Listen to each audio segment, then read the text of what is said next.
bienvenue pour cette nouvelle soirée en compagnie de l'équipe Belletalk. Yannick aux commandes. Je vous remercie d'être là avec nous pour une petite soirée qui va nous lancer sur le jeu de société, on va dire, et un jeu un peu particulier, à savoir le jeu de rôle. Nous allons explorer les passerelles entre ces deux loisirs que sont la lecture et la pratique du JDR, avec des regards croisés.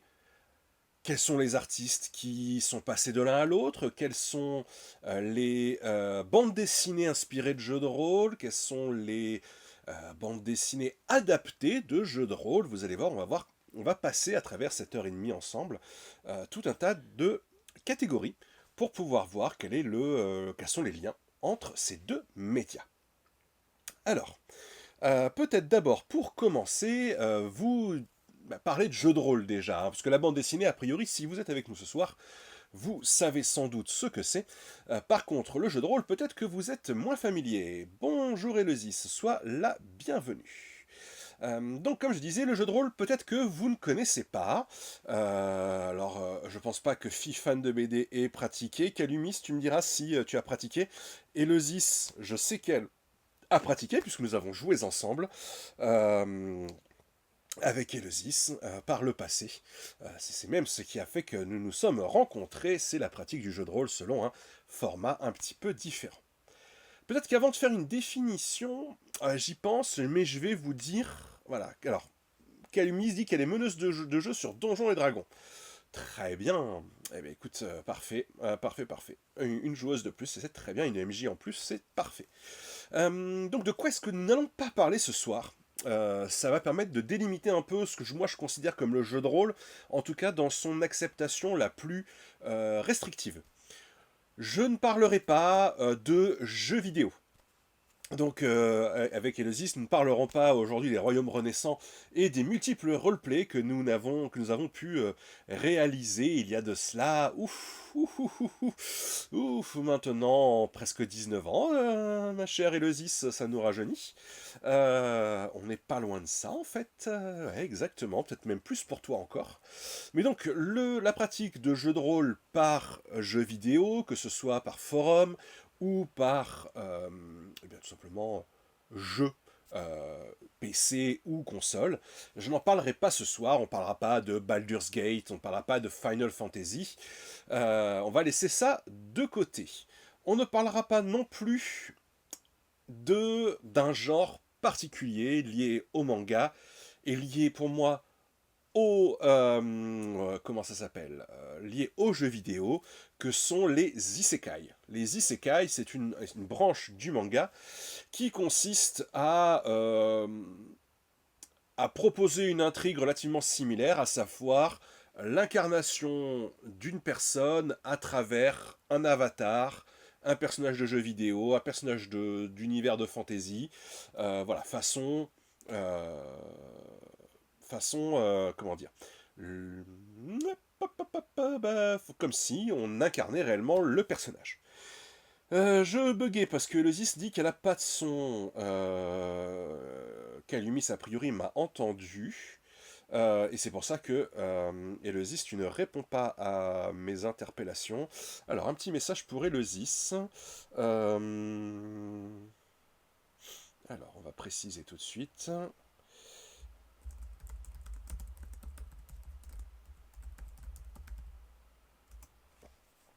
Voilà. Donc, nous ne parlons pas de jeux vidéo, nous ne parlerons pas d'isekai, que je considère là aussi comme profondément lié aux jeux vidéo plus qu'aux jeux de rôle.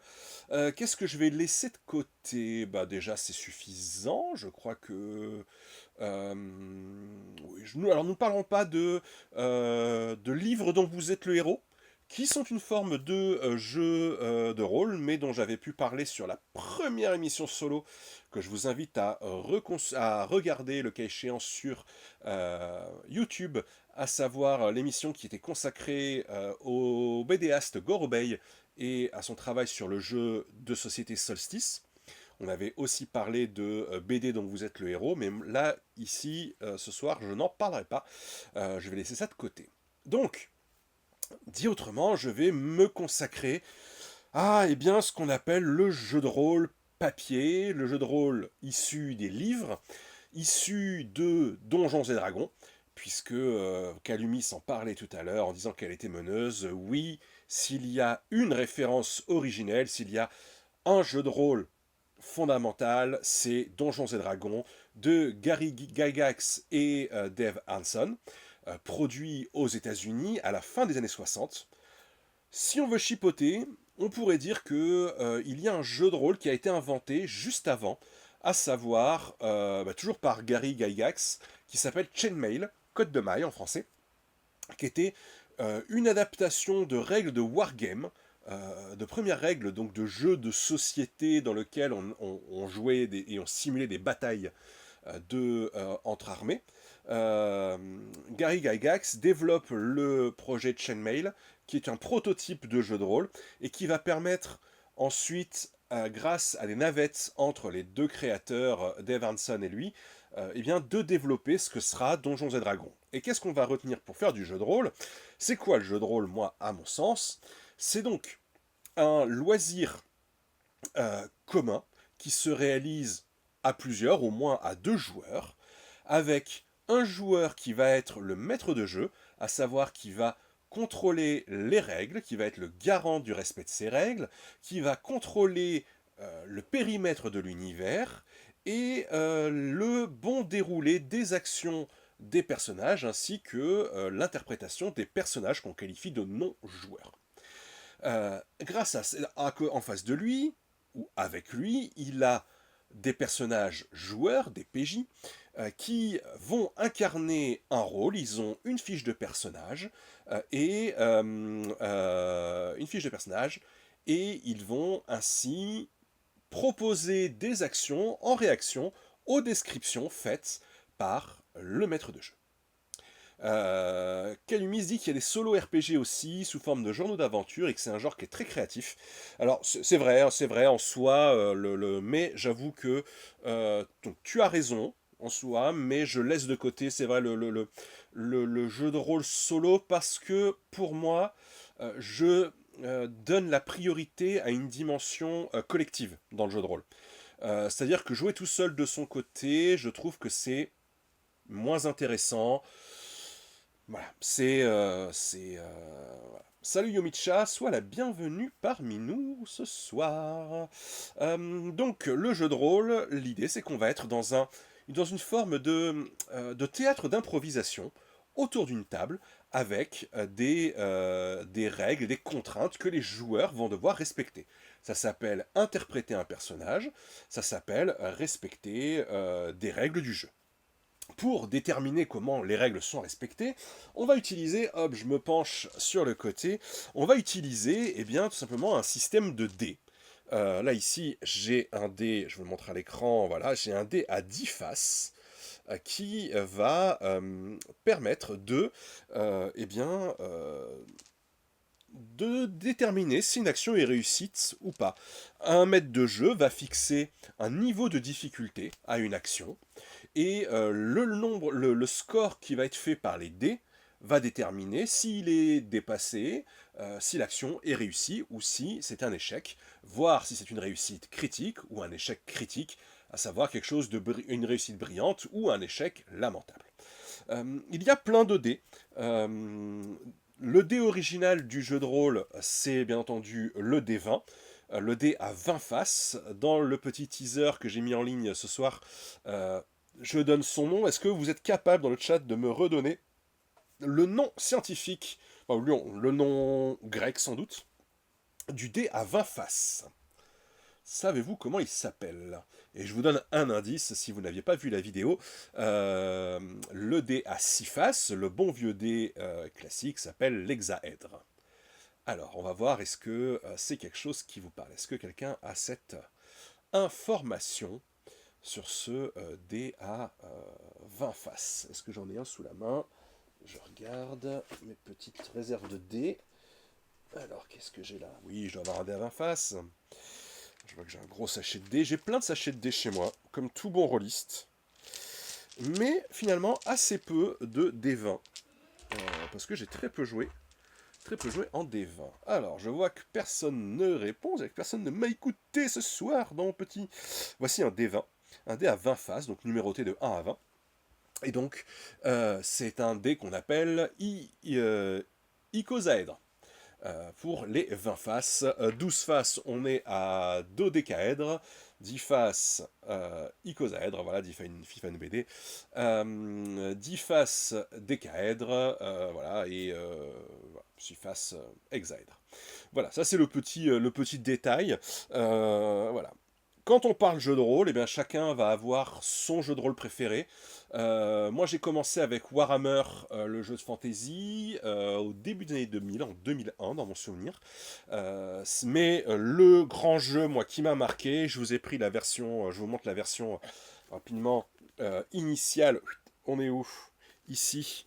Qui est la Légende des 5 Anneaux, première édition, qui est vraiment le jeu de rôle avec lequel j'ai commencé la campagne de jeu de rôle et un univers dont je suis toujours aujourd'hui extrêmement fan, à tel point que je vais me faire tatouer sans doute cette année un symbole issu de cet univers, un mon du clan du Scorpion pour être précis et pour les amateurs. Donc Légende des 5 Anneaux, on va en reparler après puisque c'est un univers médiéval fantastique japonisant. Calumis va y jouer bientôt. Bah écoute, je suis tu vas jouer comment, sur table ou en distanciel? Dis-moi, et sur quelle édition est-ce que tu sais sur quelle édition tu vas jouer sur Légende des 5 Anneaux? Moi, c'est vraiment mon jeu de rôle fétiche, celui qui m'a marqué et auquel je joue depuis maintenant presque 23 ans. Distanciel. Si vous cherchez pas un joueur de plus, Calumis, par hasard, même pas une petite partie parce que sinon, je suis joueur, moi. Hein. Là, j'ai même les dés. Alors, j'ai même les dés aux couleurs du clan du Scorpion. Voilà. Donc, ah bah écoute, volontiers. Ce sera avec plaisir s'il y a de quoi jouer, Calumis. Ce sera très volontiers. Donc, voilà, le jeu de rôle, eh bien, c'est une histoire collaborative dans laquelle les personnages et le maître de jeu, les joueurs et le maître de jeu, vont eh bien, tenter de résoudre une enquête, une aventure, voilà, en essayant de faire face à l'adversité. On parlait du fait qu'on peut y jouer autour d'une table avec des amis, qu'on peut y jouer en convention, en salon, on peut y jouer aussi sur Discord, ça se fait beaucoup aujourd'hui en visio de jouer comme va jouer Calumis. Euh, voilà, donc c'est vraiment... il y a plein de façons de pratiquer ce loisir. Donc un loisir qui aujourd'hui a gagné une belle visibilité. Donc on parle de quelque chose qui a été créé dans les années 60 et qui qui a eu son période de creux dans les années 90, à l'époque où, notamment en France, Mireille Dumas avait livré une émission absolument racoleuse et sans aucun fond vérifié sur des sectes sataniques de rôlistes, notamment à Carpentras. Voilà, les plus vieux d'entre nous s'en souviennent sans doute. Donc voilà, une émission absolument racoleuse et le jeu de rôle avait une image absolument déplorable. Image que je partageais, mes parents avaient la même, et c'est une fois que je suis devenu étudiant que j'ai découvert ce loisir sulfureux qui ne l'était absolument pas, voilà, voire même qu'il était encore moins que bon nombre des loisirs des gens de mon âge, puisque quand nous jouions au jeu de rôle, il était hors de question de boire de l'alcool et de risquer de perdre ses moyens, donc nous étions beaucoup plus sages que la plupart des jeunes gens étudiants. Voilà. Voilà, le jeu de rôle, c'est tout ça. Mon autre grand univers fétiche, il est ici, c'est le jeu de rôle Vampire, l'âge des ténèbres. Vampire la mascarade, mais moi c'est l'âge des ténèbres que je préfère.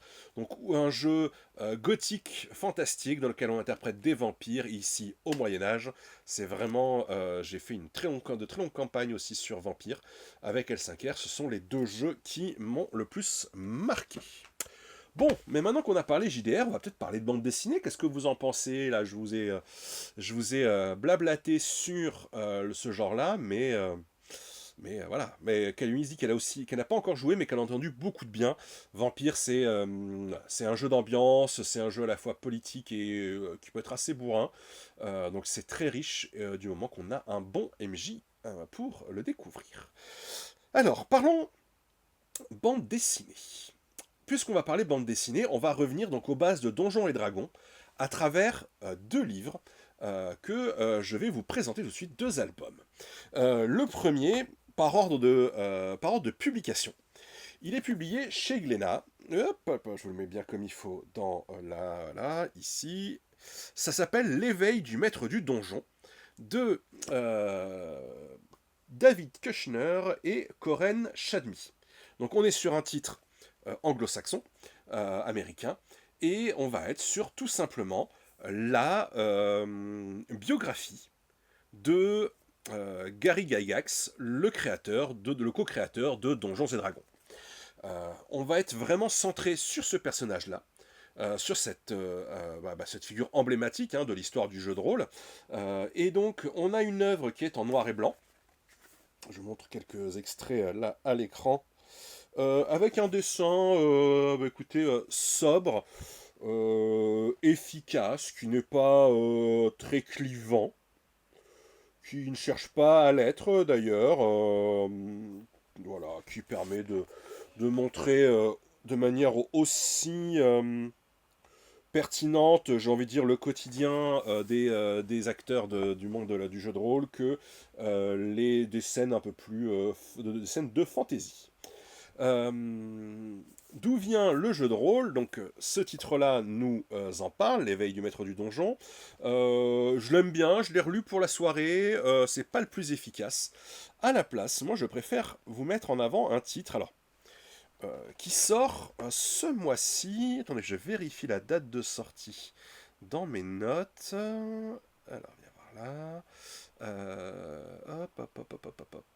Le livre dont je vais vous parler est sorti le 4 février dernier et je vous affiche la couverture à l'écran.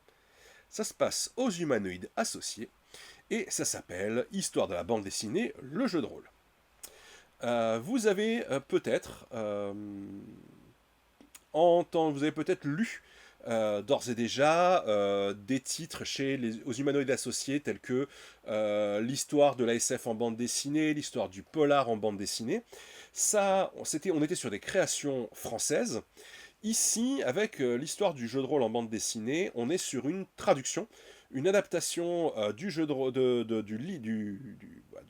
du livre originel de Fred Van Lant et que je retrouve le nom du dessinateur que je vais prendre. Fred Van Lant et Tom Fowler, avec Bill Crabtree à la couleur. Ah oui, vous voyez déjà mon écran en dessous, voilà. Donc j'enlève. Cette histoire, c'est une vraie encyclopédie du jeu de rôle, qui ne va pas se contenter de nous raconter le parcours de Gary Gygax et de Dave Hardson, mais qui va le replacer dans le contexte de l'histoire du jeu, le contexte de l'histoire du wargame, en l'occurrence, et du jeu de figurines, jusqu'à une date très récente pour pouvoir, j'ai envie de dire, jusqu'à la sortie de Stranger Things, la série Netflix, et donc au gros coup de publicité qui a été fait à Donjons et Dragons, puisque les monstres de Stranger Things, si vous l'ignorez encore, sont nommés d'après des monstres du jeu de rôle Donjons et Dragons. Donc je préfère moi cette histoire de la bande dessinée. Et je vais vous montrer maintenant un peu ce qu'il y a dedans, à quoi ça ressemble. Je vous montre à l'écran, parfait, voilà, donc c'était les intérieurs. Là on a un dessin qui est un peu plus humoristique, je dirais. Un peu plus comics classique aussi. Beaucoup de texte. Néanmoins, évidemment, comme dans tout ce genre d'ouvrage, on est loin du show and tell dont doit faire usage la bande dessinée. On est plutôt sur je raconte et j'illustre par-dessus. Mais vous voyez qu'on démarre avec une célèbre figure historique qui est le joueur d'échecs, l'automate joueur d'échecs, du début du 19e siècle, ce robot, ce soi-disant robot qui a donc joué contre Napoléon notamment, et qui a gagné contre Napoléon Bonaparte. Voilà, donc l'histoire du jeu de rôle est reprise jusque-là, et ce qui nous permet en fait de raconter l'histoire du jeu de guerre, de la façon dont la guerre a été codifiée par le jeu. Je vais assez vite là-dessus, qui nous a amené au jeu de rôle, à savoir que la différence entre le wargame et le jeu de rôle, c'est que le wargame, on jouait des unités, des groupes armés, donc un groupe de cavaliers, un groupe de fantassins, et dans le jeu de rôle, avec Gary Gygax, a commencé à faire jouer non plus un corps d'armée, mais un personnage, un soldat, et donc un aventurier, en l'occurrence, puisqu'il est parti sur un univers de fantasy.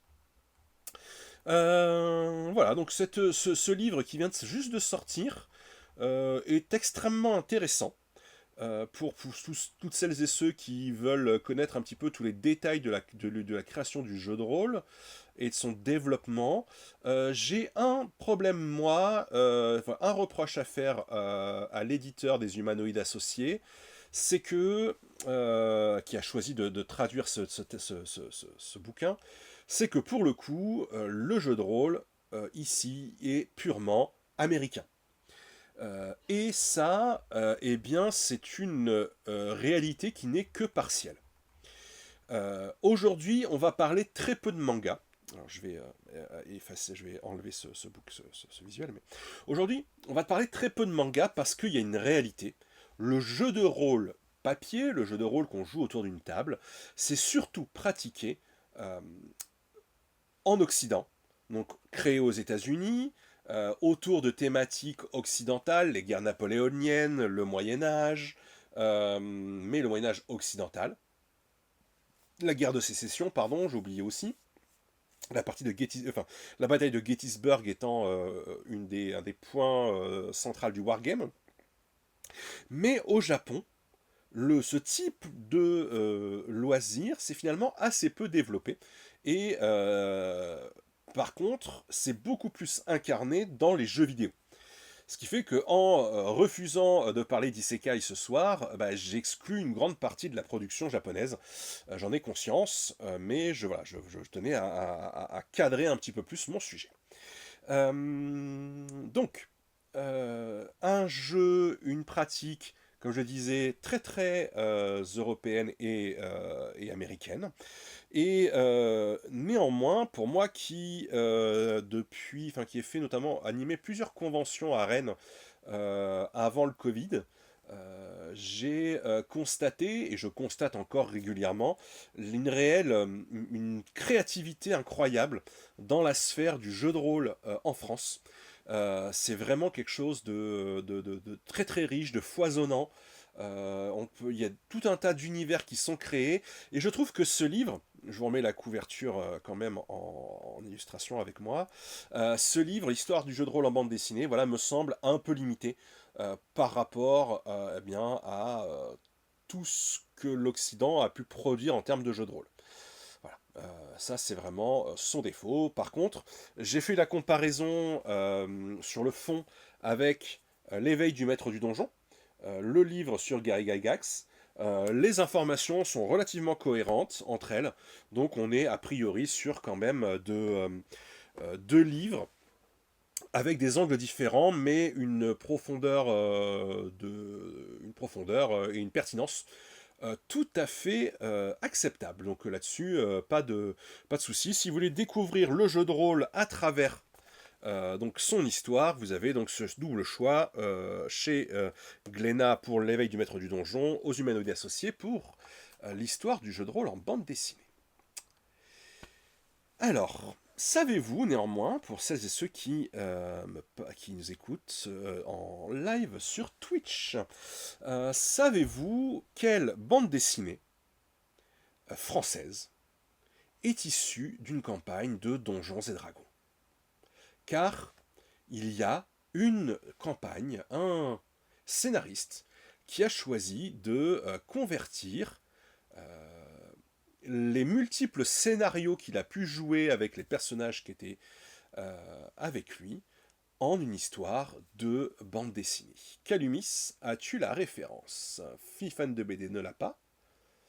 Je vais vous la montrer, bien entendu, mais si Calumis est là, je te laisse un petit peu de temps.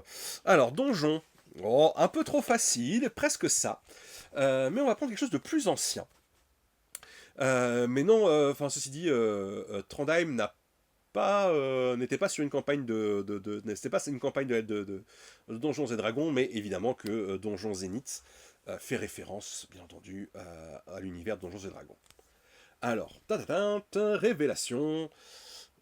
La campagne de jeu de rôle Donjons et Dragons, transformée en bande dessinée, ce sont les chroniques de la Lune Noire, de Froideval et Le Droit. Ici, donc, on est sur Froideval et Ponté, puisqu'on est au 14e tome, qui était un de ceux que j'avais en bibliothèque, dans ma bibliothèque. Et donc, cette série qui est juste un classique de la fantasy en bande dessinée, hein, et de la dark fantasy en bande dessinée, très sombre, très... Là, je vous montre quelques planches, hop, ici, à l'écran, et des planches acceptables, ce qui n'est pas toujours le cas.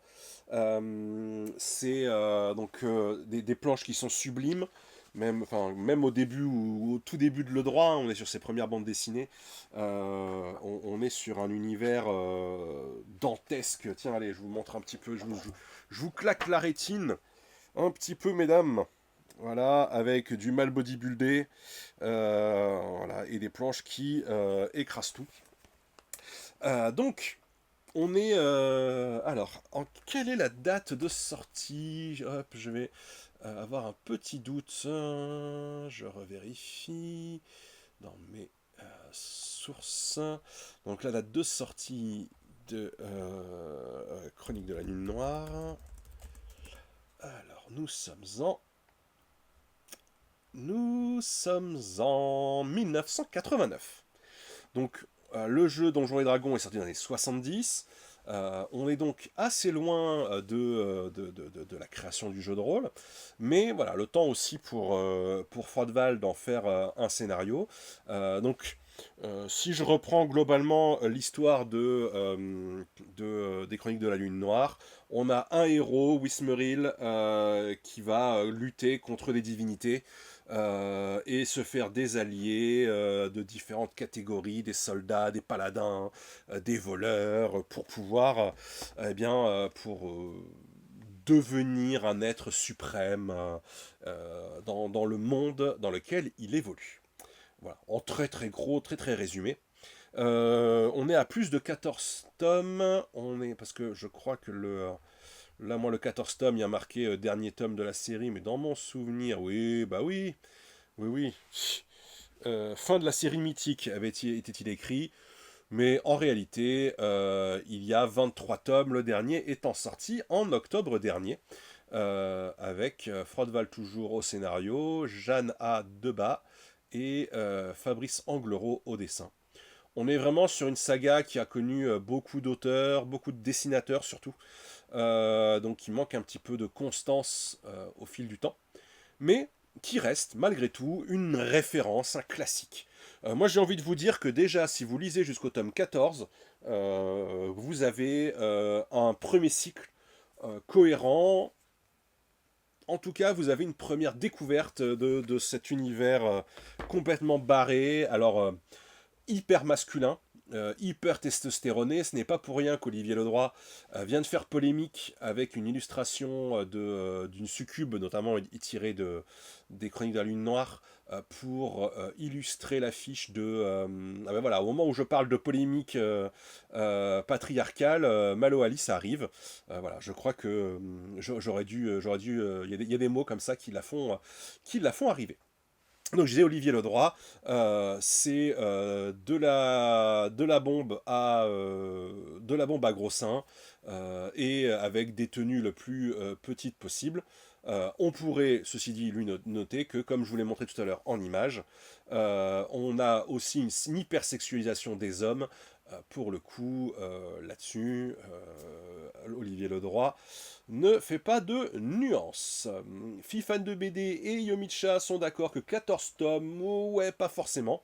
Je reconnais, ça demande un peu de temps, ça demande généralement un passage en bibliothèque municipale pour pouvoir eh bien, s'approvisionner à peu de frais. Donc, comme je vous l'indiquais, les Chroniques de la Lune Noire, on est sur une campagne de jeu de rôle qui a débouché sur une bande dessinée. Il y a une deuxième série qui correspond à ce même schéma, mais là qui n'est pas une campagne de euh, Donjons et Dragons, mais une campagne. Alors, Fifan de BD précise que l'affiche du festival de fantasy concerné a été recadrée. J'ai pas regardé la nouvelle. Je vais regarder. Faudrait que je regarde. Bref, à voir. J'ai pas vu comment elle a été recadrée, comment elle a été retravaillée. Euh, mais Olivier Ledroit, comme son nom l'indique, c'est largement exprimé sur les réseaux sociaux en hurlant à la censure woke. Voilà, nos amitiés à Olivier Ledroit. Donc, comme je vous l'indiquais, il y a une deuxième série qui est issue d'une campagne de jeu de rôle et pas de Donjons et Dragons. Donc comme j'imagine que, comme j'ai vu tout à l'heure qu'il n'y avait pas beaucoup de réponses sur la grande classique, je ne vais pas faire durer le suspense. Je vais vous montrer ce que c'est. Là, l'autre campagne de JDR adaptée en bande dessinée, c'est la série Oko de Hub chez Delcourt. Cette série, donc, là on est sur 10 tomes, 5 cycles de 2 tomes. Attendez, j'espère que je ne vous perds pas. Voilà, donc 5 cycles de tomes. On est sur une adaptation on est sur une adaptation du jeu de rôle. Et bien on revient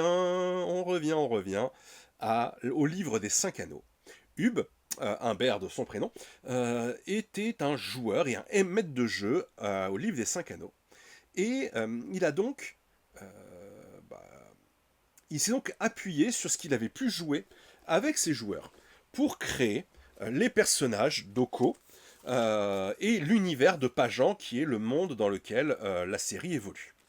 Pour l'anecdote, donc on parle de Légende des 5 Anneaux, donc et le livre des 5 Anneaux, Legends of the Five Rings en anglais, et les diptyques d'Oko ont tous un titre élémentaire. Le premier cycle, c'est le cycle de l'eau, de la terre, du feu, de l'air et du vide, qui sont les 5 anneaux, notamment cités par le jeu de rôle. Pour l'anecdote, moi j'ai collaboré, j'ai développé un projet avec un... Ah, je peux peut-être vous montrer ça. Ça vous dit un petit spoil? Je vous montre un petit spoil. Vous me dites si ça vous tente, un truc que j'ai jamais montré à personne en dehors d'éditeurs, mais qui ne l'ont pas accepté. Puisque j'ai donc réalisé un projet de bande dessinée avec le premier coloriste de la série Oko. Est-ce qu'il est encore cité là ou pas? Oui, Stéphane Pelayo. Euh, je vais vous montrer ça alors, puisque vous me suivez. Stéphane Pelliot, qui était le coloriste du cycle de l'eau, est aussi un dessinateur. Il est français, mais il habite à Madagascar aujourd'hui.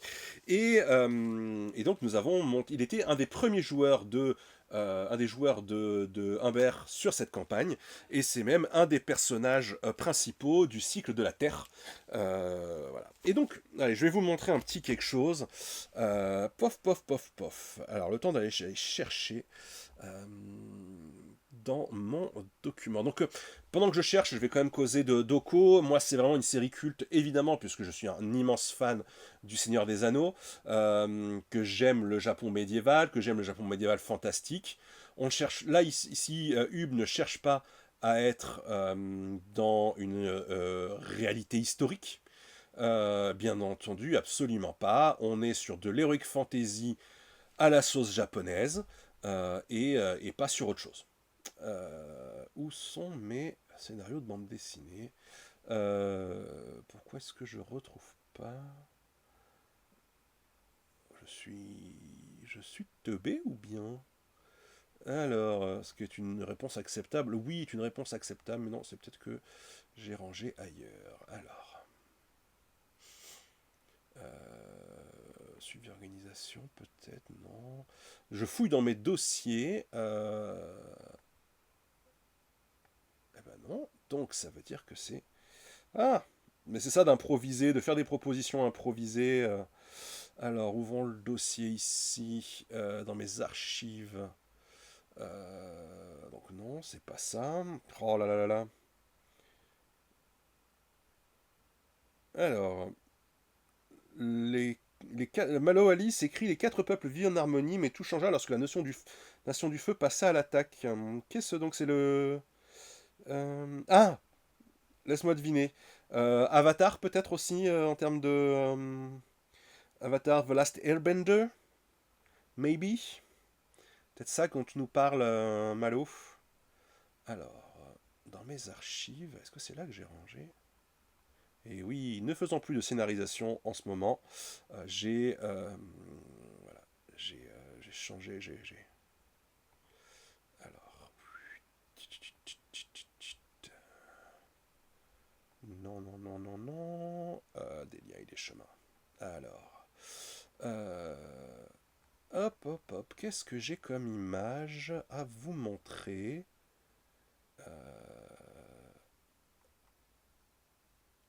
Elle est où cette carte d'écran, image de... Ok, alors excusez-moi, hein, mais vous avez la gentillesse de m'attendre. Allez, allez, je vais déjà vous montrer ça, montrer hop mon écran capture de fenêtre. On va aller chercher, ok, on va aller chercher mon Chrome. Voilà. Voilà. À l'écran, bien, un petit dessin original de Stéphane Pelayo pour un projet qui s'appelait Des liens et des chemins, qui était donc un scénario médiéval japonisant, donc dans un cadre médiéval japonais, mais avec des personnages animaliers. Voilà, qui était Tanou, un petit garçon, Saru, le vieux moine. On avait deux méchants, normalement ça doit être... Est-ce que je peux vous les montrer après ou pas? Hop, alors ça, tu sors. Euh, voilà, là on était deux personnages, deux ados méchants, Uma et Uchiza, qui étaient les antagonistes de Tanou. Et donc on était sur le voyage de trois ados qui avaient perdu leurs parents, insupportables dans leur village, qui ne prenaient plus place dans leur, qui ne pouvaient plus prendre place dans leur village et qui sont envoyés sur les routes avec un moine haïkiste, un moine qui écrivait du haïku. Voilà, donc cet univers-là, la rencontre entre le Seigneur, Légende des Cinq Anneaux, Oko avait amené ce projet-là. Est-ce que j'avais proposé à différents autres éditeurs? J'arrive. Pourquoi je trouve pas j'ai une version. Ah, là-dessus peut-être. Hop, là je vous montre un petit peu du dessin préparatoire, des planches de storyboard qu'on avait pu, enfin au-delà de dessins un peu plus poussés que le storyboard. Voilà, ça c'est du spoil. Qu'est-ce que j'avais encore là? Et j'aimerais bien retrouver là.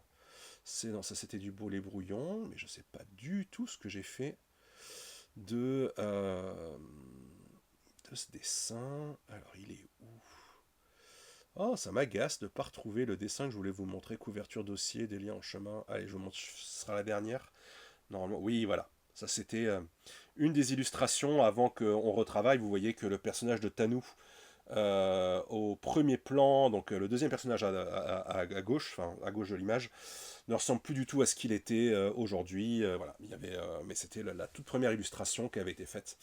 Voilà, pour vous montrer ce qu'aurait pu donner une histoire. Alors, on aurait pu faire naître quelque chose de cet amour du jeu de rôle que nous avions en commun avec le scénariste, avec le coloriste, pardon, Doko. Voilà, Oko, merci pour vos retours. Cute et stylé, dit Malo Alice. Bah ouais, j'étais très content. L'histoire était pas convaincue. Voilà, et ça a été assez frustrant et c'est un gros regret parce que c'est une histoire auquel je croyais beaucoup, mais elle reste dans un coin, sait-on jamais. Elle reviendra peut-être un jour quand je me lancerai dans de l'écriture de scénarios de bande dessinée, soit dans un peu plus d'un an, quand j'aurai fini d'écrire les livres que je dois écrire d'abord. Revenons donc au jeu de rôle et à la bande dessinée. Donc voilà, Oko, une campagne, et vraiment, moi, une de mes bandes dessinées cultes. Alors, voilà, qu'est-ce que j'ai à vous proposer ensuite dans ce que j'avais en stock? Bah déjà, on est pas mal. Pour continuer, je vais vous citer quelques auteurs, quelques artistes qui sont venus du jeu de rôle. Alors, le premier dont je vais vous parler, et d'ailleurs je vais vous parler de deux, enfin de trois, puisque c'est un trio, un duo de scénaristes et un dessinateur, qui sont issus du jeu de rôle et qui ont fait, à la fin des années 90 et au début des années 2000, ensemble plusieurs séries, des séries qui n'ont jamais été terminées, pour la plupart, en tout cas, une ou deux peut-être, mais pas, ou 50% seulement de leur série. Et je vais vous parler d'Alberto Varanda et Ange, donc ici sur le premier tome de la geste des Chevaliers Dragons. La geste des Chevaliers Dragons en soi n'est pas particulièrement inspirée d'un jeu de rôle, on est sur de la fantasy, ça évidemment, mais c'est pas jeu de rôle. Tiens, je vous montre, hop, parce que celui-ci a l'avantage d'être dédicacé, une petite dédicace de Varanda, voilà, qui fait plaisir, qui était extrêmement chouette. Alberto Varanda et Ange étaient tous les trois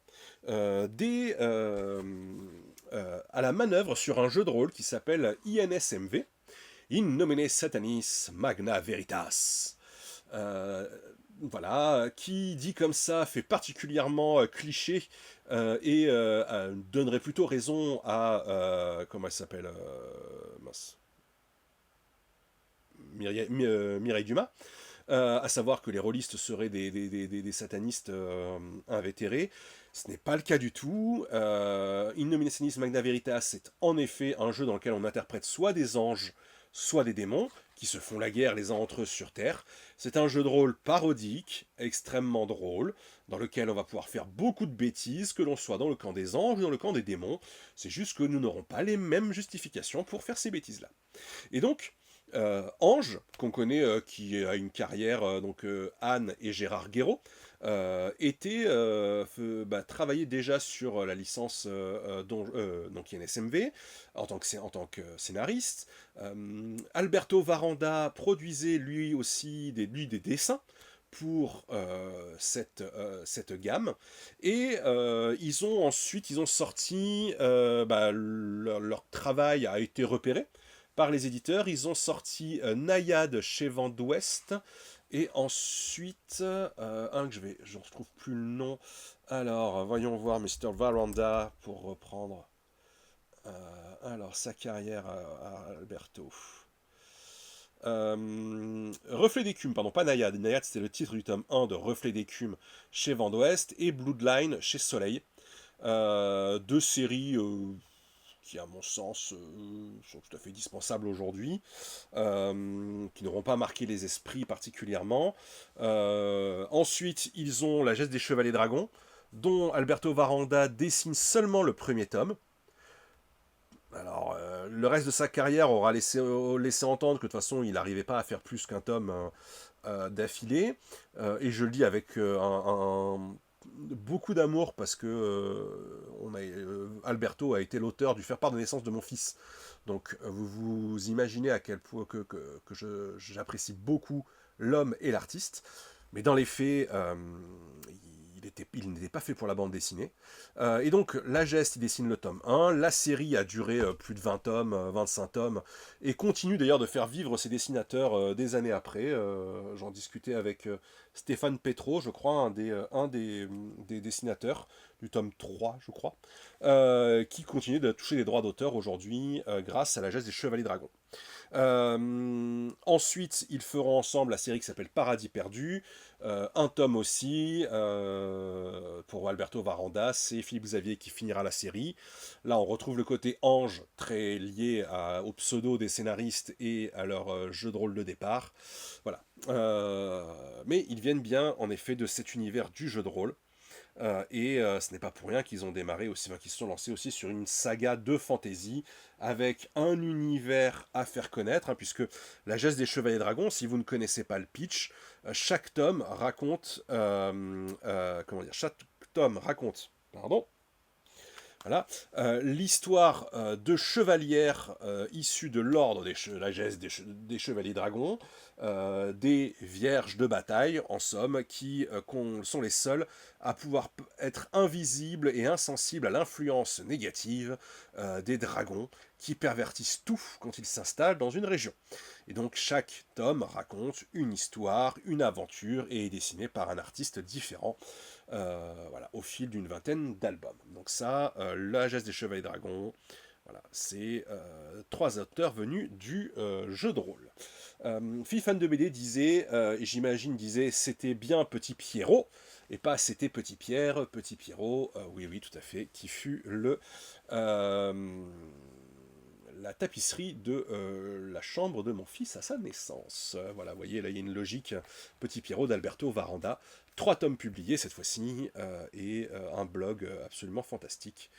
Et je ne dis pas ça parce que je suis un personnage dans un des livres. Mais merci d'en avoir cité, fille fan de BD. De la fantasy, assez classique hein, dans le genre du jeu de rôle, puisque Donjons et Dragons c'est de la fantasy, que Donjons et Dragons c'est construit aussi sur l'héritage de Tolkien.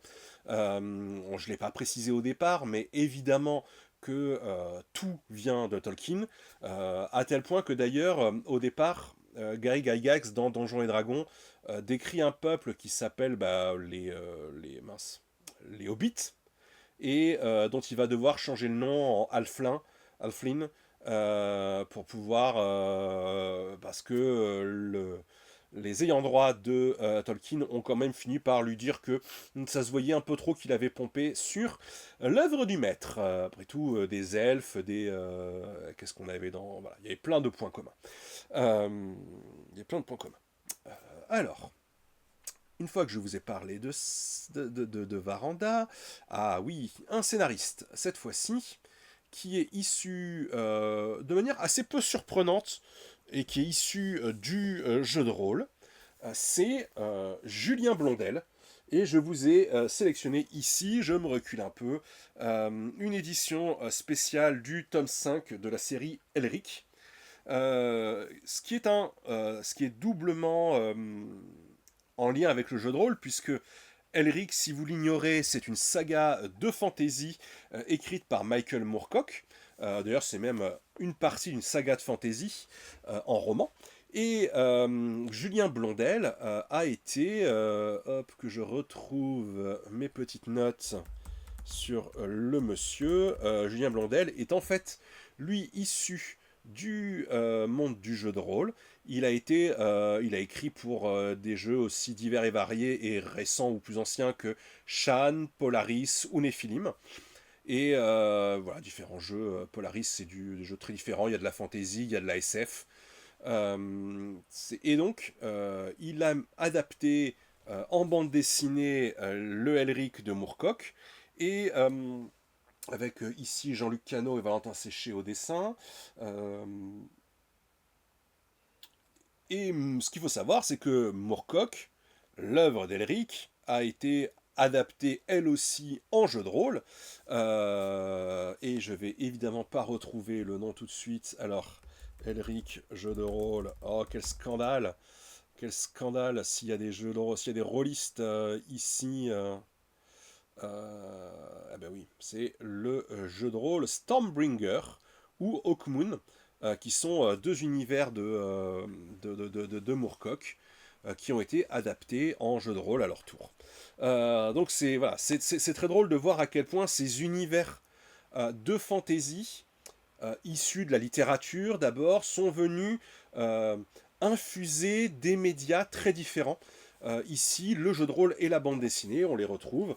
Julien Blondel, de son côté, qu'est-ce qu'il a comme autre titre? Donc scénariste lui seulement. En dehors de... Il a fait du Conan le Cimérien.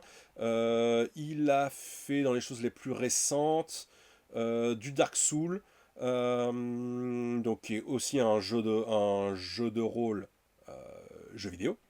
Il a travaillé sur l'épopée de Gilgamesh, donc vous voyez qu'il y a une forme de cohérence dans un amour de la fantaisie sous toutes ses formes. Voilà. Et c'est vraiment, voilà, quand on est un scénariste de jeu de rôle, ce n'est pas surprenant d'arriver à de tels univers. Euh, voilà, donc Elric, je vous montre quelques pages de la version noir et blanc. Alors, est-ce que j'ai voilà, ici, hop, on a de très belles pages. C'est du franco-belge classique, hein, ceci dit. Il n'y a pas de grosse surprise. Mais c'est du très bien exécuté. C'est très plaisant. Et l'univers de Moorcock est un univers extrêmement sombre dans lequel le héros est un personnage décadent, un empereur décadent. Voilà, dont l'épée boit les âmes de ses victimes. Voilà, donc on est sur du bien sombre, bien noir. Malo Alice qui dit la quantité d'albums que j'ai encore à lire. Mais oui, mais à raison de 6000 sorties par an, comment est-ce qu'on fait depuis 15 ans? Comment est-ce qu'on fait pour lire? Oh là là, c'est pas possible. Voilà, donc de la fantasy. Donc là, on est très burné quand même, vous l'avez vu. Hein, la Geste des Chevaliers Dragons, Elric et les Chroniques de la Lune Noire. Mesdames, merci d'être parmi nous ce soir. Je vous ai fait une sélection bien bourrée de testostérone. Alors, on va peut-être essayer justement de trouver quelque chose d'un peu plus fin. Qu'en pensez-vous, non? Qu'est-ce qu'on pourrait... Qu'est-ce que je vais aller chercher? Ah bah oui, oui. Un scénariste que vous ne sous... que vous... je vais juste vérifier.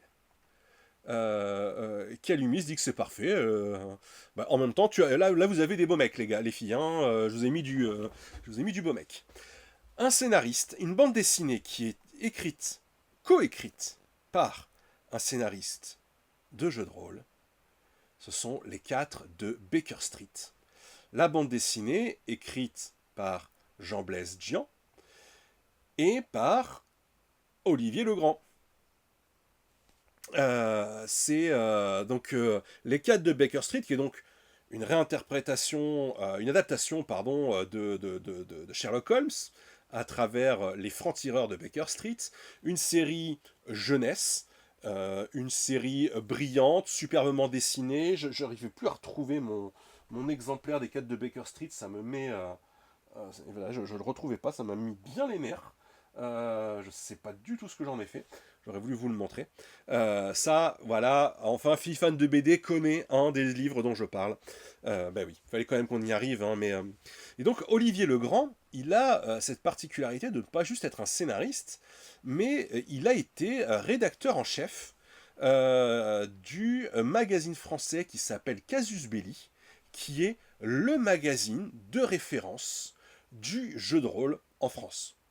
C'est le magazine spécialisé, les cahiers de la BD, c'est le comic box, c'est le atome du jeu de rôle, et c'est un titre historique, absolument historique. Ça fait partie de la culture rôlistique que cette série. Donc Olivier Legrand était rédacteur en chef là-dedans. Il a travaillé pour un magazine qui s'appelle White Dwarf, qui est le magazine comment ça s'appelle, de Game Workshop et de la licence Warhammer 40 000, donc les jeux de figurines. Et puis il a été lui-même scénariste de jeux de rôle, notamment pour le jeu de rôle Vampire Dark Age, Vampire, pour le supplément France du jeu de rôle Vampire.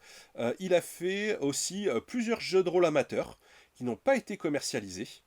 Ouais, tu vois, voilà, donc ils n'ont pas été commercialisés, mais c'est vraiment lui un de ses gros backgrounds d'origine. Et en même temps, j'ai envie de vous dire qu'être scénariste de bande dessinée et scénariste de jeu de rôle, c'est assez cohérent. Dans tous les cas, on a un univers à créer, des antagonistes, une cohérence interne, des intrigues. Voilà, donc c'est assez, pour moi, c'est assez crédible. Et Fifan de BD qui dit et dire que je n'ai pas parlé de ça à la radio avec eux deux. Et oui, on en apprend toujours. Et ben si j'ai appris des choses ici, si je vous ai appris des choses, c'est tant mieux. Les gens qui regarderont en replay sur la chaîne YouTube de BD Talk pourront peut-être aussi apprendre des choses. Mais du coup, ça me fait sans doute des anecdotes à extraire pour les formats courts de nos réseaux sociaux. Mais je sais que vous êtes abonnés, les filles, à nos réseaux sociaux. Pas de souci là-dessus. Mais si vous nous écoutez en replay, n'oubliez pas de vous abonner. Facebook, Instagram, Blue Sky et TikTok. Voilà, ainsi que YouTube pour nos replays. Ça, c'était le petit moment publicitaire. Donc voilà, Olivier Legrand, qu'on retrouve aussi sur quel autre titre. Hey, peut-être que vous pouvez me proposer, peut-être que Fifan de BD, tu peux me nous dire quelle autre série Olivier a produite, a scénarisé.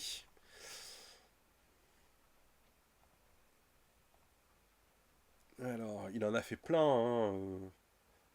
Dans la dernière, je vois que la dernière. Hop, le dernier, c'est un Torgal Saga, notamment. Voilà, Torgal Saga, 10 fans de BD. C'est vrai que, mais je reconnais que c'est pas un scénariste euh, très connu. D'ailleurs, déjà, je vois que son premier bouquin, je regarde en même temps, son premier bouquin, Parabellum, qui est publié en 2005, est déjà écrit avec Jean Blaise Dian. Donc voilà, il y a une forme de fidélité. Je pense que monsieur a plusieurs vies et que scénariste de bande dessinée en est une parmi d'autres. Voilà, même le deuxième, La Tombelle, était faite avec Jean Blaise Dian. Voilà, il y a une cohérence. Voilà, donc voilà. Quand vous lisez les 4 de Baker Street, ceci dit, vous retrouvez cette dimension polar, enquête, qui est un des moteurs des aventures de jeux de rôle.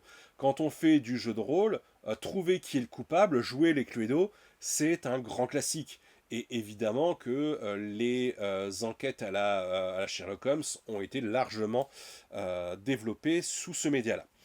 Donc voilà, retrouvez Olivier Legrand sur Sherlock Holmes, les 4 de Baker Street. Il y a une forme de cohérence, hein, il est à sa place. Ah, voilà. Maintenant que on a parlé des auteurs qui avaient fait le voyage du jeu de rôle vers la bande dessinée, je vais vous parler des auteurs qui sont rôlistes, puisqu'il y en a.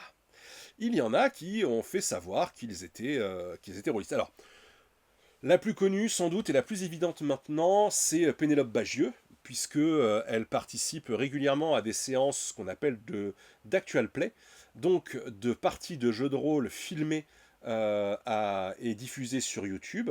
Je ne sais plus sur quelle chaîne elle est.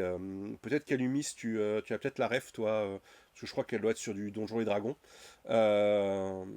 Donc, elle fait du jeu de rôle. Voilà. Donc, Pénélope Bagieux.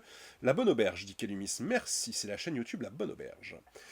Boulet est aussi un énorme amateur de jeux de rôle et un énorme pratiquant, et ça, on le retrouve même dans sa série Ragnarok, le petit dragon, évidemment. Mais la personne dont je vais vous parler, eh bien, là, j'ai hâte de savoir si vous êtes au courant, si vous connaissez le livre que je vais vous montrer. Parce que vous l'avez lu, j'en suis sûr. En tout cas, Fifan de BD, elle l'a lu, c'est une évidence, puisque cette autrice vient de sortir 2 livres en même temps au mois de janvier.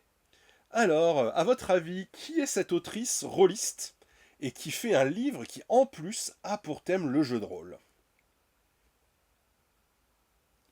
Allez-vous trouver de qui il s'agit? Et surtout, est-ce que vous le saviez? Et est-ce que Virginie Aulagnier. Alors peut-être qu'elle elle a sorti 2 livres, Virginie Aulagnier, en janvier. Alors, je ne sais pas si elle est rôliste, j'ai pas vérifié. Mais j'ai un autre profil à vous citer. Alors, je vous laisse un petit peu de temps quand même pour tester. Ok, bah donc c'est pas Virginie Aulagnier, c'est l'autre. Yomicha dit Florence Dupré-Latour. La réponse est pour Yomicha.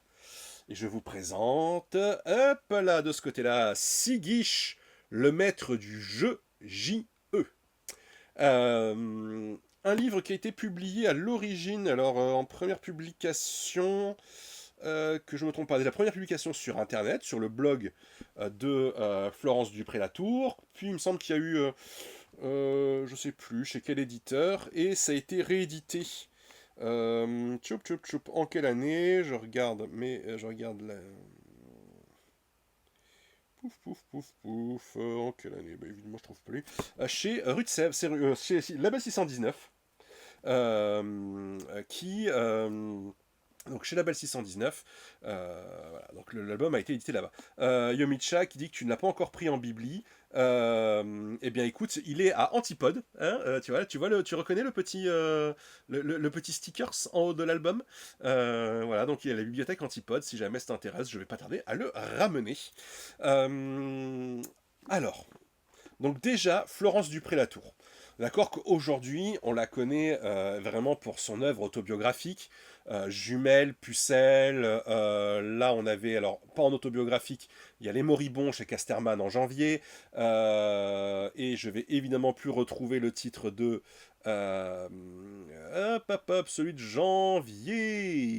janvier de Madame... c'était... où es-tu? Jeune et fauché, pardon. Voilà, Jeune et Fauché et Les Moribonds, c'est les deux titres sortis chez Dargaud et Casterman pour Florence Dupré-Latour. Et en fait, donc Sigish, le maître du jeu, c'est aussi de l'autobiographie.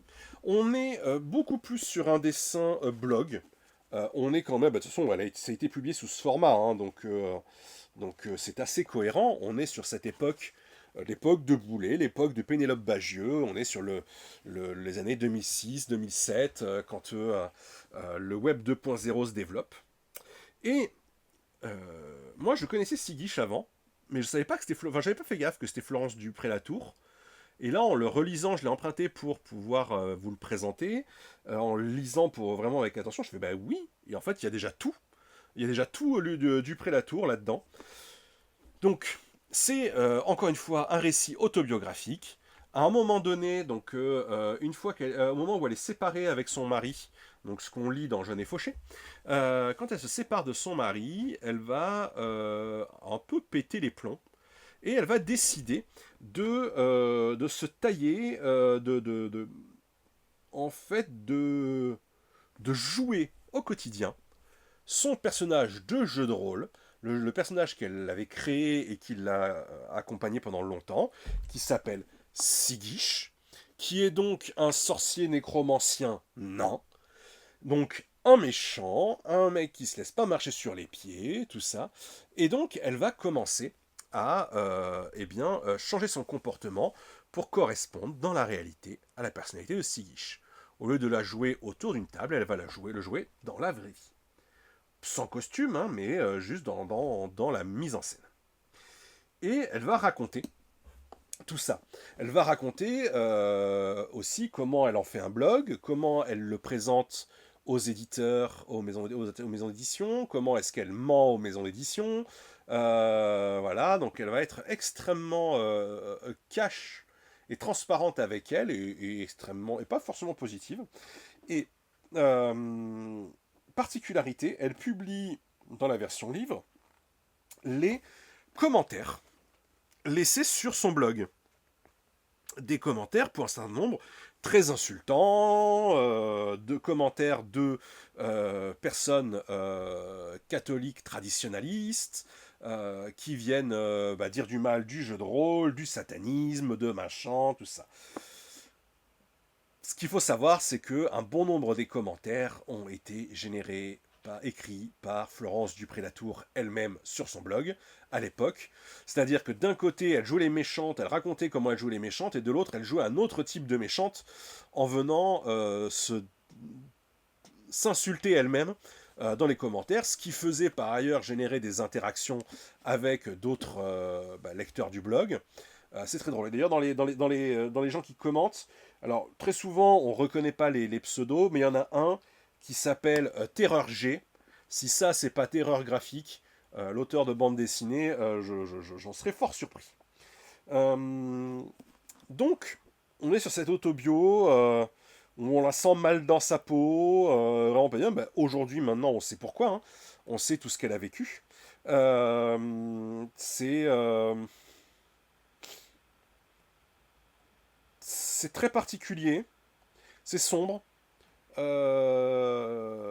C'est cynique. C'est voilà, il faut le savoir quand on le prend en main, mais bah, j'avoue que c'était un des livres parfaits pour illustrer notre soirée, pour venir incarner notre soirée. Donc c'est une joueuse, d'ailleurs elle dénonce dedans des joueurs, je vais vous le citer après.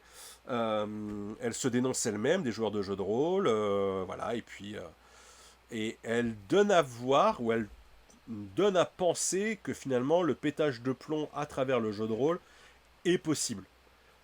Il l'est. Dans les faits, oui, c'est possible de péter les plombs et de s'investir dans le jeu de rôle, de même que les MMORPG, les jeux de rôle massivement multijoueurs en ligne, ont amené beaucoup de gens à se noyer dedans.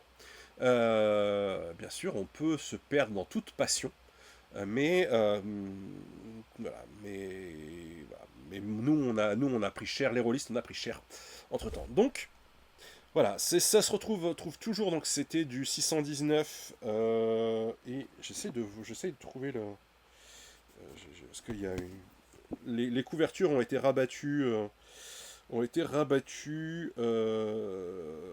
donc oui, je pense que c'était chez Ankama à l'époque. Voilà, donc Sigish, ou le maître du jeu, de l'autobiographie, du jeu de rôle, voilà, et le ton cruel et sombre de Florence Dupré-Latour. Nous ne sommes plus surpris. Voilà, donc ça c'est un peu... Voilà. Là on est sur quelque chose d'extrêmement différent, en effet, avec Sigish, avec du roman graphique en bonne et due forme.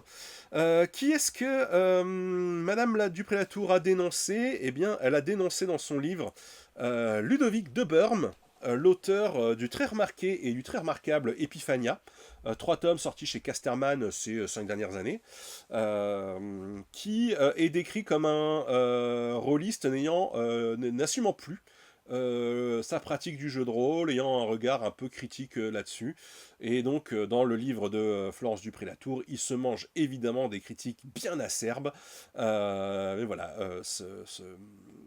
la folie de cet univers qu'est Epiphania vient aussi d'un rôliste, je tenais à le préciser.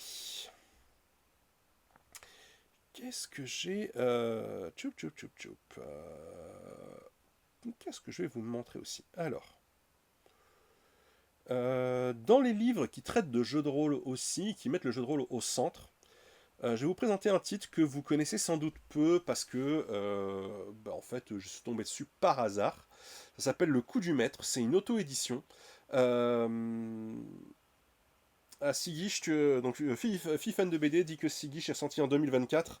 Donc ce que je dois avoir, c'est la version rue de Sèvres alors de Sigish. Sans doute, sans nul doute. Donc, Le Coup du Maître. Vous avez éventuellement pu les rencontrer, cette bande, ce groupe, je crois il y a 2 ans à Quai des Bulles. Ils étaient là pour présenter leur album. En fait, c'est une de leurs campagnes de jeux de rôle qu'ils ont adapté enfin, plutôt une de leurs... Ouais, ça, qu'ils ont adapté et romancé pour la bande dessinée. Alors, moi, je les avais rencontrés parce qu'ils avaient laissé un bouquin chez Zoho. Je bossais chez Zoho à l'époque, donc ça devait être il y a 3 ans même. Et ils m'avaient demandé un regard sur le bouquin, donc j'avais fait le critique. Mais puisqu'ils avaient demandé une critique honnête, je leur avais fait une critique honnête. Alors après, pas à charge, mais voilà, graphiquement, on n'était pas sur un truc extrêmement... il y avait de l'ambition, mais le niveau n'était pas encore là. Et donc ça racontait l'histoire d'une bande de 4 potes dans le sud de la France, dans le sud-ouest, où leurs aventures en jeu de rôle et leurs aventures et les aventures IRL, dans la vraie vie, in real life, se mélangent. pas indispensable, à mon avis, plus personne ne va le retrouver aujourd'hui, mais voilà, c'était, je l'avais fait un papier, je sais pas si j'avais pas fait un papier, non, j'avais pas fait un papier pour Zoho, non, parce que justement l'album était pas suffisamment bon pour que j'en dise suffisamment de bien. Tchoup, tchoup, tchoup. Alors, qu'est-ce que j'ai ici? Dans les bouquins qui parlent de jeux de rôle, j'ai fait quelques petites acquisitions la semaine dernière en comics américains, et donc je peux vous proposer ici. Donc là, c'est la version. Donc ça, c'est un comics qui s'appelle Die. D-I-E, enfin D-I-E. Et ça, c'est la deuxième série, donc Die Loaded. Il y a une version 1 qui s'appelle Die, qui est sortie chez Panini Comics. C'est scénarisé par Kieron Gillen et dessiné par Stephanie Hans, une dessinatrice française qui vit dans le sud-ouest. On est sur un groupe de joueurs de groupe de fans de jeux de rôle qui découvrent que le monde réel est aussi perturbé que leurs aventures de jeux de rôle et qui vont donc sauver le monde d'une menace cosmique. Voilà, globalement, voilà, et une menace interdimensionnelle. On est sur un mélange de quotidien, de la vie réelle, mélange avec le monde le monde de fantasy. Voilà, là par exemple, hop, je vous montre une petite planche où ils sont dans le monde de la fantasy, ou un des personnages. Les personnages vont vivre des aventures. Kieron Gillen, le scénariste, est évidemment un passionné de jeux de rôle lui aussi. Et ma foi, la série est plutôt efficace, accessible à mon sens à tous les publics. C'est pas du comic book, contrairement au BD que je vous ai montré avant. On n'est pas sur de la BD masculine. Kieron Gillen écrit avec bien plus de finesse que ça, et le dessin de Stephanie Hans répond bien à cette finesse-là. Donc c'est vraiment une bonne série qu'on peut trouver encore chez Panini Comics en librairie, pour ceux qui veulent donc de l'aventure. On va dire que c'est presque du Stranger Things avant Stranger Things d'une certaine façon, si je peux dire ça. Pas avec des enfants, hein, mais on enlève la partie Spielberg, Goonies, et on garde le côté interdimensionnel les références au jeu de rôle. Et Die voilà, vraiment va apporter va jouer avec ça. Pof, pof, pof. Quelques références encore. Alors ça, peut-être qu'on reste chez Au Label 619. Freak Squill. Est-ce que vous connaissez cette série en 1, 2, 3, 4, 5, 6, 7 tomes pour la série principale, plus des spin-offs, 5 ou 6, je ne me souviens plus, 7 peut-être même, spin-offs dérivés en 3 séries. Calumis dit que c'est un classique Freak Squill, donc de Florent Maudoux. Alors, si je vous cite cette BD, c'est tout simplement parce que cette fois-ci, Freak Squill est un univers qui a été décliné en jeu de rôle. Je vous explique ce qu'il y a dans Freak Squill pour celles et ceux qui ne connaissent pas, Calumis a connu. On est dans un monde dans lequel les super-pouvoirs existent, dans lequel les super-héros existent, les magical girls, les monstres, tout ça.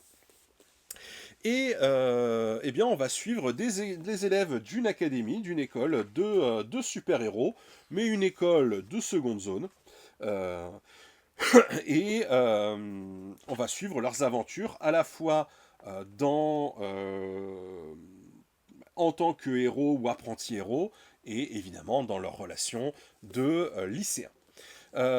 C'est une série qui est un melting pot d'influences, de comics, de mangas. Florent Maudoux a vraiment ses références multiples. Allez, tiens, je vous mets un petit... J'adore cette planche. Des références européennes aussi. Il a un style graphique assez joli, et qui s'est amélioré d'album en album, hein, au fur et à mesure. Un style très très dynamique, très péchu, qui marche très bien avec un public adolescent et un public très geek. Moi, vraiment, c'est une série que j'ai adorée. J'ai les 7 tomes à la maison. Euh, Kayumi se dit d'ailleurs dans Cloud, les persos jouent au JDR, si je me souviens bien. Absolument, tu as tout à fait raison. Cloud, qui est une des séries dérivées de l'univers de Freak dans le futur de Freak en effet, il y a du jeu de rôle dedans, tu te souviens bien.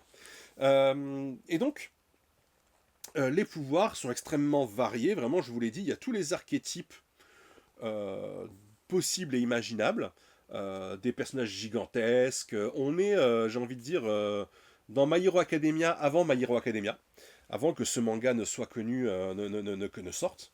Et, et donc, comme le label 619 était chez Ankama, il y a quand même une culture du jeu vidéo, très présente chez cet éditeur, qui est un éditeur de jeux fondamentalement. Et donc, un, euh, comment ça s'appelle, un jeu de rôle, Freak Squill, a été proposé, dans lequel on peut jouer des étudiants de l'école qui vont vivre des aventures avec leurs pouvoirs, leur histoire, et a priori on joue année par année, par année scolaire. Voilà, donc ça doit être très fandard, j'y ai jamais joué, mais il y a moyen, à mon avis, de beaucoup s'amuser parce que il y a aussi de l'humour, il y a beaucoup d'humour, il y a il y a une petite pointe sexy, mais me semble-t-il, tu me diras notamment Calumis ce que tu en penses, mais quelque chose de sexy, mais pour le coup plus inclusif, je trouve que le droit. Il y a du fantasme, évidemment, de mecs comme de nanas. Mais avec une virilité peut-être moins exacerbée, ou en tout cas, voilà. Je sais pas ce que tu en penses. Voilà, le côté sexy est très égalitaire, dit Calumis. Ce qui flatte en effet les ados ou les jeunes adultes, mais en même temps vient promouvoir quand même un certain nombre de valeurs, comme l'équipe du label 619 le fait d'habitude. Un autre, une autre série qui a donné naissance à un jeu de rôle. Alors pareil, j'y ai pas joué, je vais juste... Celui-là, je ne l'ai pas sorti. Je vais prendre 2 minutes, je vous quitte, 2 minutes de mon écran, je sors ça.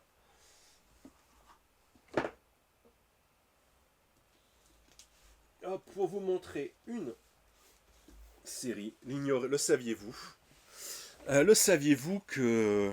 Eh bien... Un jeu de rôle, Black Sad, existe.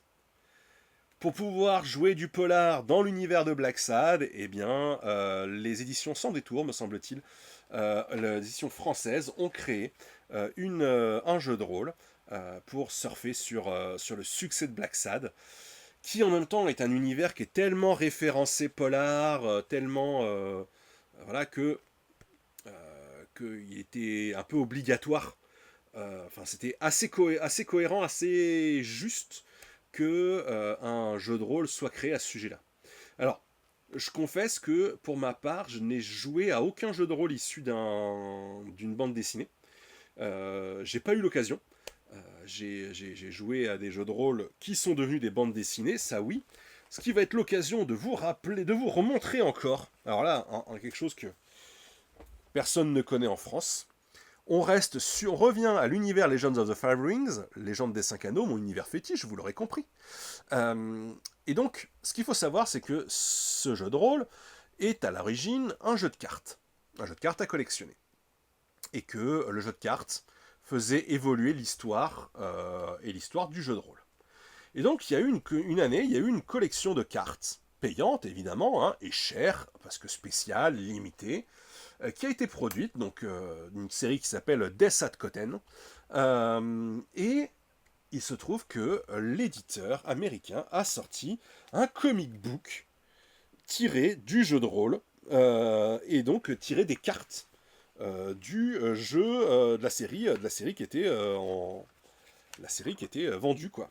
C'est-à-dire que le produit dérivé, c'était un comic book plutôt bien réalisé, hein. On est sur combien de pages en plus On est sur une bonne centaine de pages. On est alors sur un studio, hein, qui est à l'œuvre, on n'est pas sur un... on n'est pas sur un auteur unique. Et il faut savoir que les cases de cette BD ont été ensuite utilisées pour illustrer les cartes du set du jeu. Donc les amateurs ont pu jouer, ont pu lire la BD, voir l'histoire développée à travers le set, et donc jouer ensuite avec les cartes. Bye, filles fans de BD. On termine, de toute façon, on va arriver sur les 10 dernières minutes. Je vais... et après, on va s'arrêter là. Oh, si, il y en a une dont je dois vous parler. Allez, je vais aller chercher. J'ai oublié. Mais quel scandale de l'avoir oublié. Ah, mais non, parce que c'est pas une série. Allez, je vais vous chercher. Allez, si, il y a une série que je vais récupérer juste derrière moi. Allez, on se fait de la place. Elle est là. Parler jeu de rôle, parler bande dessinée, parler manga, enfin on peut parler manga peut-être un petit peu, et avec quand même la collection des chefs-d'œuvre de Lovecraft. Ici, La couleur tombée du ciel, publié chez Kiun, donc avec cette collection, cette couverture cuir si agréable, si appréciable. Mais si je vous en parle ici, c'est parce que, évidemment, il y a un jeu de rôle, que l'univers de Lovecraft, est devenu un jeu qui s'appelle l'Appel de Cthulhu, un jeu qui a la particularité d'essayer de coller aux intentions de Lovecraft, à savoir que faire face à l'horreur rend fou.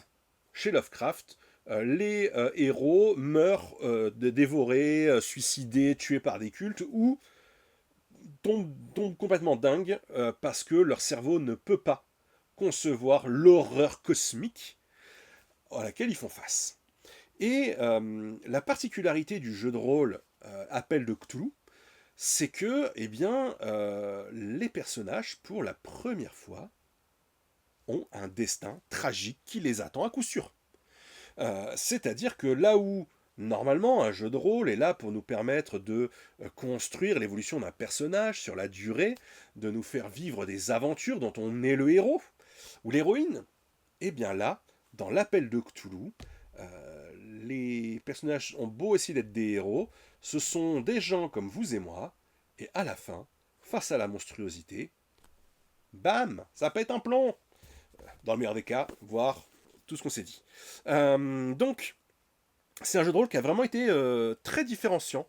Voilà. Et les mangas de Gutanabe sont juste incroyables. Alors, je pense que Alice Malo a dû voir l'exposition à Angoulême, hein, mais bon, bah, je remonte quand même à le trait si particulier. C'est très particulier. Kalumis dit qu'elle a carjacké une partie, mais que ça n'a pas plu. C'est-à-dire quoi? C'est tu as mis le bazar dans une partie et ça n'a pas fait plaisir aux autres joueurs? Est-ce que c'est ça l'idée?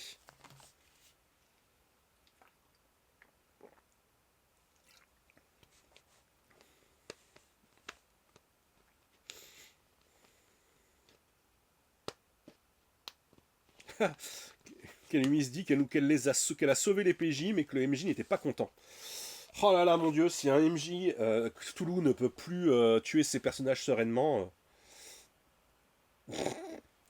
Voilà. Ah bah voilà, le lancer de dynamite. Bon bah du coup t'as réglé le problème. Genre t'as enfermé le monstre au fond de la caverne, j'imagine, ou quelque chose comme ça.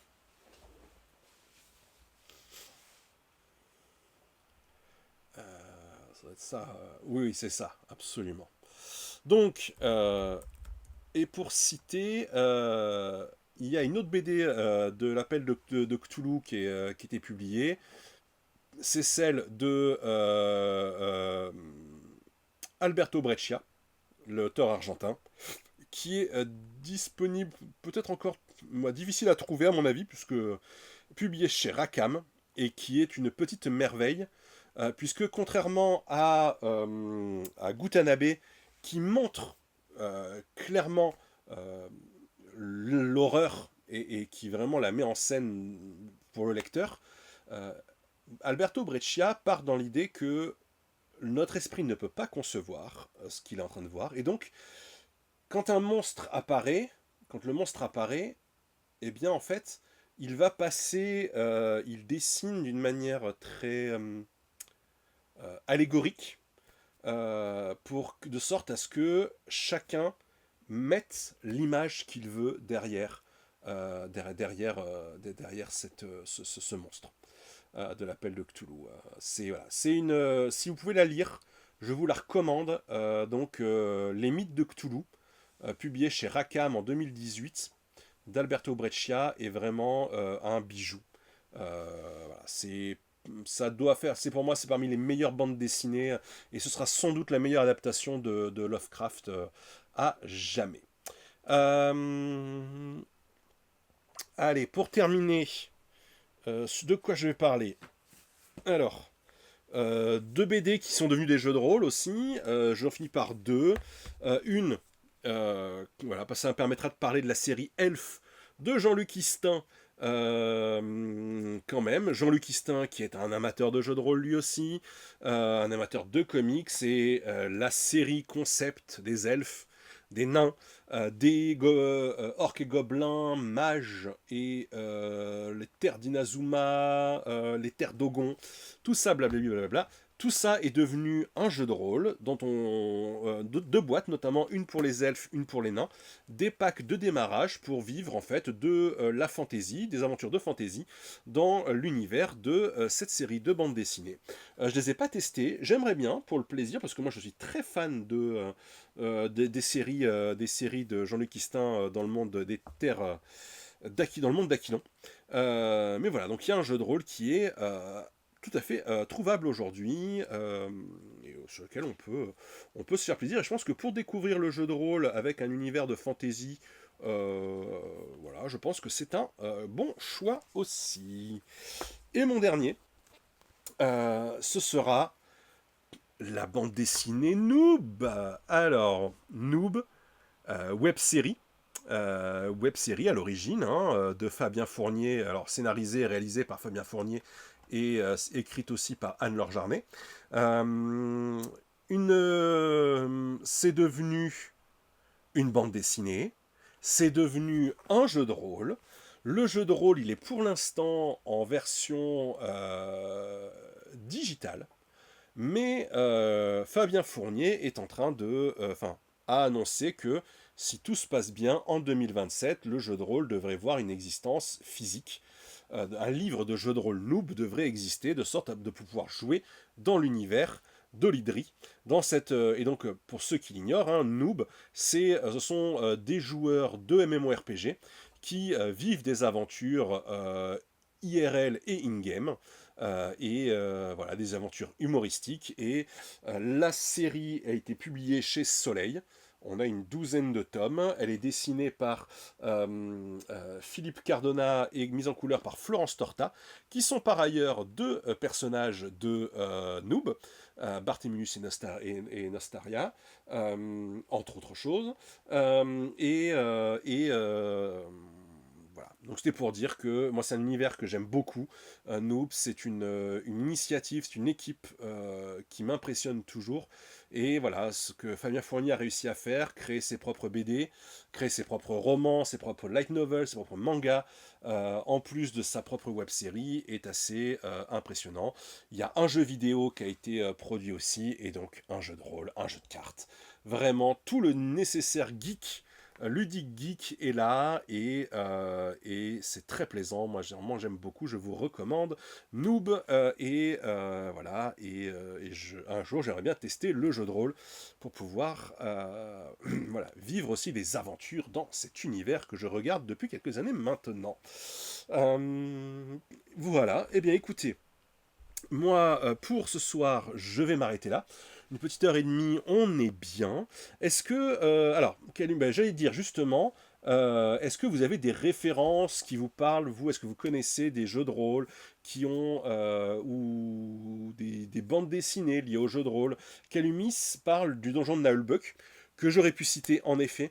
Donjon de Nullbug, saga audio MP3, au début des années 2000, à une époque où les plateformes de streaming et YouTube n'existaient pas, qui est devenu une bande dessinée avec Marion Poinceau au dessin, puis aux éditions Clair de Lune, et qui est devenu un jeu de plateau, un jeu de rôle. Là aussi, en effet, ça fait partie des références. Et là, on est dans l'hyper-caricature des univers de jeux de rôle. Voilà, c'est en effet une référence. Et a priori, ça donne des parties très très drôles à jouer. Glouton et Dragon. Donjon et Glouton, pardon, qu'on pourrait ajouter aussi, en effet. Hop, est-ce que je l'ai pas? Je l'ai pas cherché les. Non, j'ai pas cherché les images. Donjons et Gloutons, qui est donc de la gastronomie, un manga de cuisine dans les donjons d'aventure rôlistique. Voilà, a priori très décalé aussi, très sympathique de ce que j'en ai vu passer. C'est vrai que je n'ai pas eu l'occasion de la lire avant de la lire jusque-là. Euh, voilà. Écoutez, moi je vais m'arrêter là. Le jeu de rôle, c'est bien. Ce sont des moments, c'est des moments d'imaginaire, de création collective, de partage, de coopération la plupart du temps, qui sont juste extrêmement euh, satisfaisants à vivre. On vit de très belles émotions pour peu qu'on joue avec des gens sympas. Voilà, choisissez de jouer avec des gens que vous connaissez, idéalement. Voilà. Et moi, je sais que ça me manque, je joue pas assez, je manque de temps. C'est un vrai regret. Donc voilà, et puis continue à lire de la bande dessinée de fantasy, de la bande dessinée polar, qu'elle soit ou non tirée d'univers existants. Voilà, ça, je sais que vous allez le faire, et je vous remercie encore d'être présente avec nous, notamment Kalumis, Fifan de BD, Yomicha, Malo Alice qui avait participé dans le chat ce soir. Merci beaucoup d'avoir été avec moi, et le Zis aussi qui était là avec nous au début. J'espère qu'elle aura fini par entendre quelque chose. Voilà, et puis je vous souhaite une très bonne soirée. La semaine prochaine, c'est Fifan de BD qui prend la suite et qui eh bien, vous présentera comment est-ce qu'on peut parler d'histoire avec un grand H aux enfants à travers la bande dessinée. J'ai dans l'idée qu'on va aller regarder un petit peu du côté de la guerre des Lulu. Je serais surpris que cette BD ne soit pas là. En tout cas, c'est la logique, évidemment. Merci à toutes, merci à tous. Très bonne soirée, et puis à très bientôt. Bye bye.